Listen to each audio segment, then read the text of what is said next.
Welcome back to Chess for Closers. I was going to do a stream on how to refute the Perk defense. And I had a game that I thought demonstrated how you should start out refuting the Perk defense. It didn't work out exactly as I had planned, but I still thought the game was worth looking at with that idea in mind of how. First of all, you can't refute the Perk defense. It's a legitimate opening, but there are ways that Black commonly gets into trouble if he's going to get into trouble. And so I wanted to show an example of that. But halfway through this game, it turned out that there was a much more interesting concept available here. And endgame concepts and principles are always going to be more important than opening principles. And so that's what I bumped into halfway through this game. So let me show it to you. It was a standard Perk defense with Karpov's sort of modest handling of it for white. I started playing this. I grew up in the Fischer era, and Fischer played the Austrian attack with pawn on f4. I never liked that. So whose move is it here? 1, 2, 3, 4, 5. 1, 2, 3, 4. Black's move. Castles. C6, H3. Knight on B to D7. Bishop F4. And now, I'm not sure what the right move is here. I think Queen to C7 runs into E5. And that may be a Chaburdanidze Nona Gaprindashvili World Championship game. I vaguely remember that. That's how old I am. My opponent played H6. Now the move H6, if before White has played his Queen Bishop anywhere, the move H6 would prevent Bishop to G5. But once White has played his Bishop to F4, it is not clear what the move H6 does. And in fact, under ordinary circumstances, it just loses the whole tempo because we know where the Queen is going. The Queen's going here, and now we got a problem on H6. And if just, King H7, White continues his pieces, he's getting pieces out, and he's a full move up of where he should be. Black didn't play it. He played G5. Which is sort of principled in that, I don't know how principled it is.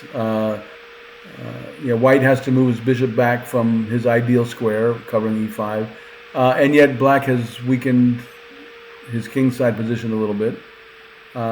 So Bishop E3, and now Black plays E5.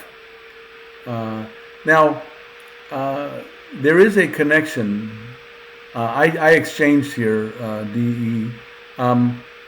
There is something, I would say that Black's pawn structure on the king side informs, as they say, the proper handling of the center for White.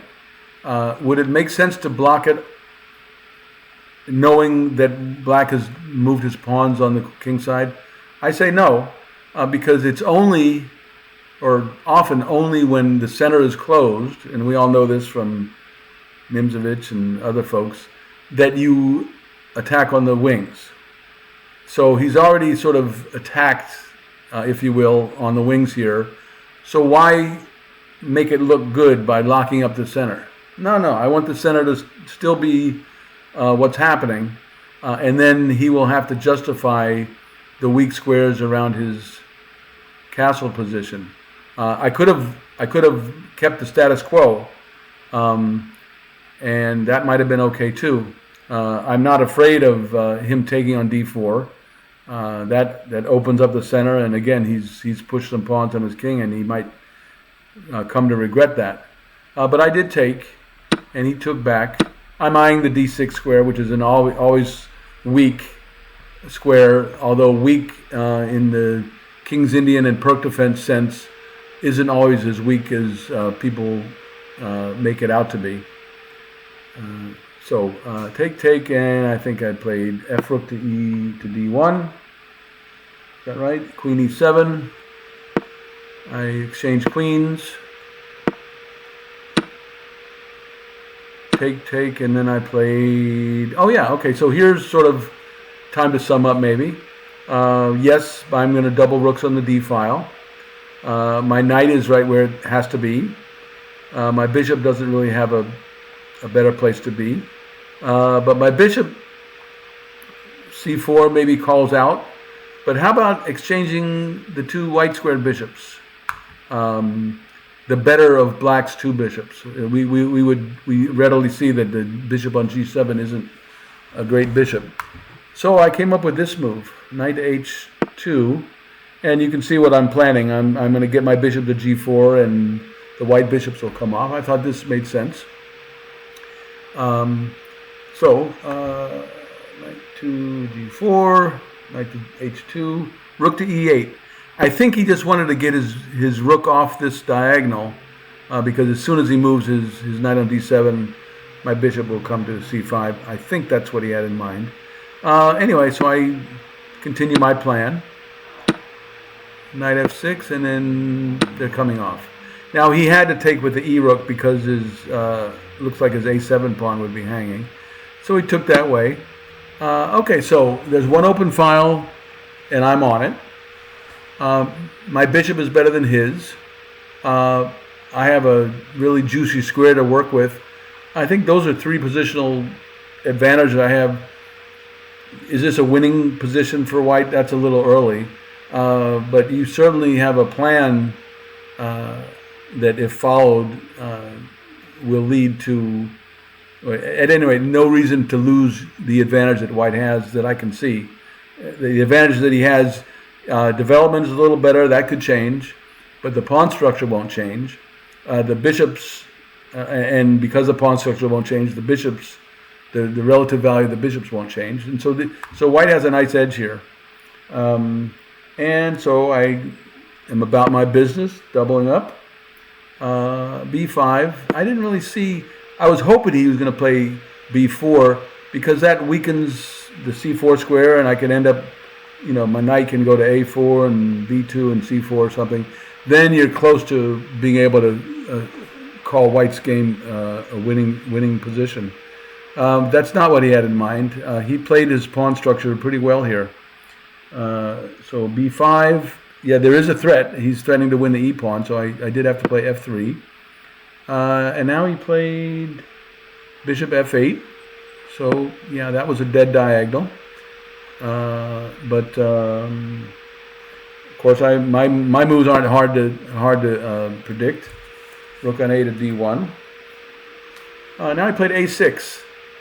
Didn't understand that at the time either, but soon, the very next move I did, he's pushing his C pawn, and he should do that. Anyway, so again, what piece needs to be moved somewhere? This knight is no longer important. It doesn't need to defend E4. And there's that F5 square beckoning. So knight E2, C5, here he comes. And here I come. C4, now I played rook to D2. Rook on 3 to D2, rook to E8. He wants to put his A rook to the C file. And that could come in handy. C3, so I'm blocking his queenside expansion. Now he plays rook on A to C8, and here I come with my knight. What's not to like about a knight on F5 that can't be pushed out? So I thought I had a nice edge. I think it's a little less of an edge than I thought, and I didn't. And this is why I had to change. This at some point it didn't become how to refute the Perk defense, and it's become something else. And I'll show that to you in, I guess, 2 or 3 moves here. But right now, white's looking real good. Again, lead in development, better pawn structure, F5 square, bad bishop for black. Games are won with advantages like that. But now A5. So he's not just waiting for me to do something, and it's not exactly clear. Again, if you'll notice, the d5 square is covered, the d6 square is covered, the d7 square is covered by black, and so I can't just come in and double rooks in the 7th rank and win in 5 moves. And then I didn't really see a plan here, but I thought that there were enough weaknesses in black's position that I could allow this exchange to happen. And I ordinarily wouldn't like to trade off such a bad piece. But I thought that this, my control of the open file and my minor piece is still better than his. I thought that was enough. And also my owning of the 6th rank. And I think I had already seen this move, h4, but maybe I should have saved that. I think maybe now rook to b6 and attacking a pawn, but also getting ready to double in the 6th rank might have been better. But I saw that when black takes, and he did take, that I had this little move. And he has to take, and I take back, and he goes back. In this position, this is the position that turned this stream from an opening lesson to hopefully a more valuable ending lesson. So material is even. White was having some fun in the last several moves, but he is not up any material. Yes, he has fewer pawn islands, and that's an important thing. But so how to continue? It seems to me that the D line, since there's nothing on it, may have lost some importance. The d5 square is important because it's a safe square for white, and there are 2 pawns adjacent to it, and so the d5 square is important. But the file itself, it was important a few moves ago, and certainly in the middle game. But now it's lost a certain amount of importance. Now it's time to go win pawns or something. So I made a move that I thought made perfect sense. And I can tell you what I played. I played rook to b6, attacking the b pawn. Of course, he played rook to b8. And so that connection, a white rook attacking a pawn here, but with the pawn on b5 defended by rook on b8, there's no particular way for white to improve that position on the b file. Black's rook is right where it wants to be. My rook on b6. Well, let's just see what happened. Rook to b6. I guess I won't. We can show you the game later, but I want to show you what the computer thinks about his position. But the computer thinks that rook to f5 is the best move, and in fact the numbers, after rook f5, white has a 1.49 advantage, and after my move, it was like less than half that, and so I couldn't understand why. But one thing I did know and do know about rook endings is that, and you've probably heard this a million times. I'm not sure who came up with it. I think it's Petrosian, or maybe someone before him. All rook endings are drawn. Now, if you really take that literally, then you're misunderstanding it. But the point is that you need quite a bit of an advantage to win a game. For instance, being up a pawn oftentimes is not enough. Being up 2 pawns maybe is not enough, and here's why. If in return for that pawn that you're up, the other side gets an active rook, well, that active rook can make up for that pawn advantage. If he's got 2 active rooks and they happen to be on the 7th rank, it may not matter how many pawns you're up. You're going to get mated. And so it turns out that if given a choice between being a pawn up and maintaining some sort of positional advantage, you take the positional advantage with the understanding that you'll get your pawn at some point, but you have not allowed your opponent's rooks to become active.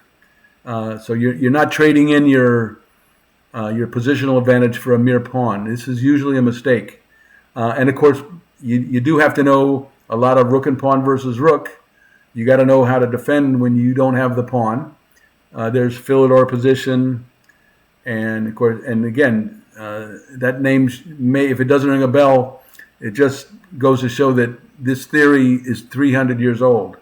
They knew before the United States became a country that the rook and pawn versus rook ending is often drawn. So you need to know that too. There's not much been improved on that theory since Philidor's time. They still call it Philidor's position. At any rate, and the other theme that I discovered when trying to get to the bottom of why rook f5 is a better move, you've also heard the phrase, the principle of two weaknesses. And so I think that this is, I'll show this variation right now. The computer likes rook to f5. So, yes, attacking the pawn, threatening rook to d5, which really would win a pawn. But the point, of course, is you want to win a pawn, but you don't want black to get his active rooks. And so white will be attacking the e pawn twice. But remember, there's also an f7 pawn. So rook to d7 is also a threat, forcing the black rook to f8, which major positional advantage that then ensues. Okay, so how about f6? And now rook to d6, very logical. And now if rook to d7, then rook to f7, and I think black is okay. But this is sort of the logical move, right? You're attacking two pawns. What's not to like? What more can a rook do but attack two pawns? Hard to attack three pawns. Maybe it's possible. I don't know. But black can easily defend with rook to b8. And now this is, you'll forgive me, I think this is, maybe it's a little bit of a stretch, but I think this is a great example of the principle of two weaknesses. In this position, white has a little combination, and it's very common. It happens a lot. Rook on f takes f6. And so, yes, the f6 pawn was the first weakness. What's the second weakness? I guess we'd call it the pawn on b5 being the second weakness. If this isn't strictly an example of that, it's pretty close. If black takes over here, of course white takes here. He's up a pawn, and black's rook is not active. That's the key. If black takes this way, white takes this way, of course. Still, the black rook is not active. White's up a pawn, and he looks like he's winning the second pawn. Now, two pawns in a rook and pawn endgame really should be a win unless there's something very strange going on. And so this was part of the rationale why, and now it's plus 3.20 for white. And anyway, so let me back it up a little bit here. Yeah. Okay, so in this position, rook f5 was so much better. But again, if I didn't say this before, I'll say it now. I didn't even look at this move. And I think I'm a fair to middling rook endings player. I played, let's just see what I did play here.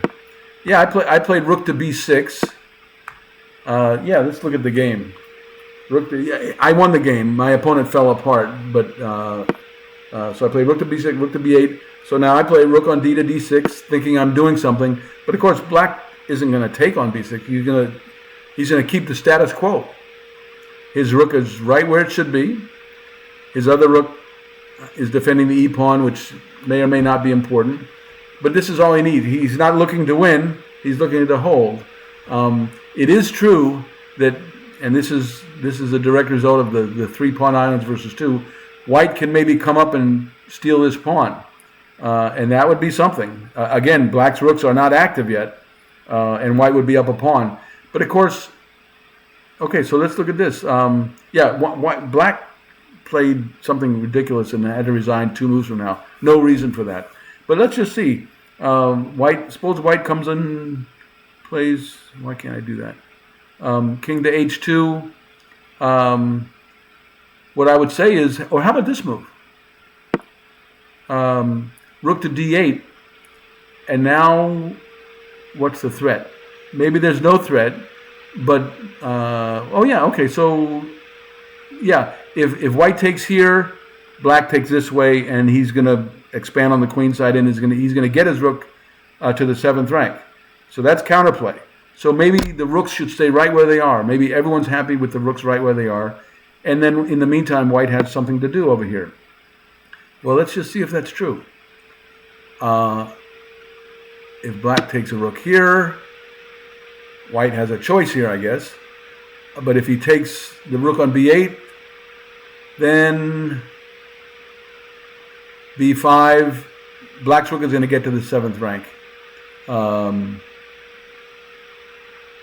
Is that going to be okay? Yeah, let's look at this. Rook takes. Yeah, not rook to d2 because he just takes. But how about b5? Taking, I guess, take, right? Take back. And now rook here.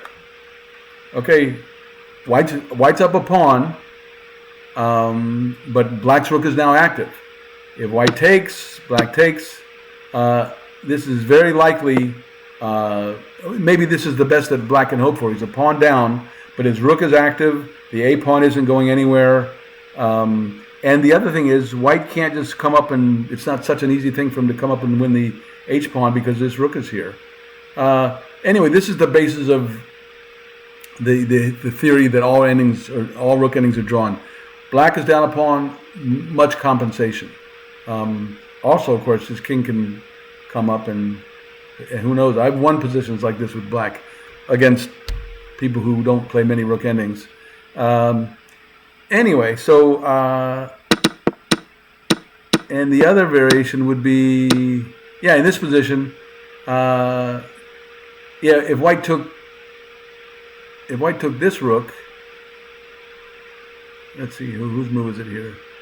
If black takes this rook, oh yeah, right, in this position. So white can take this rook, but then b5, b4, and then black's rook is getting active. Again, he's still not material down, and he's going to have an active rook to boot. And so this is how you play endings like this, and this is why rook f5 was much better than what I played. And you know, like I say, I thought I was pretty good at rook endings and didn't even look at rook f5. But if I had thought about the principle of two weaknesses, and also if I had thought more clearly at that moment that I needed to secure my positional advantage before I started cashing in materially, I might very well have found rook to f5. But I didn't, and I didn't find the move. Luckily, I think my opponent pitched a whole rook 2 moves after, and then I'm like I say, I'm good enough at rook endings to win them a rook up. So anyway, I hope this has been valuable. This was a valuable. I didn't realize how valuable it was until I saw the computer evaluation. I don't usually. I've gone over computer games with computers very seldom, but this absolutely was worth it. And so, all right, please subscribe. Check me out next time on Chess for Closers.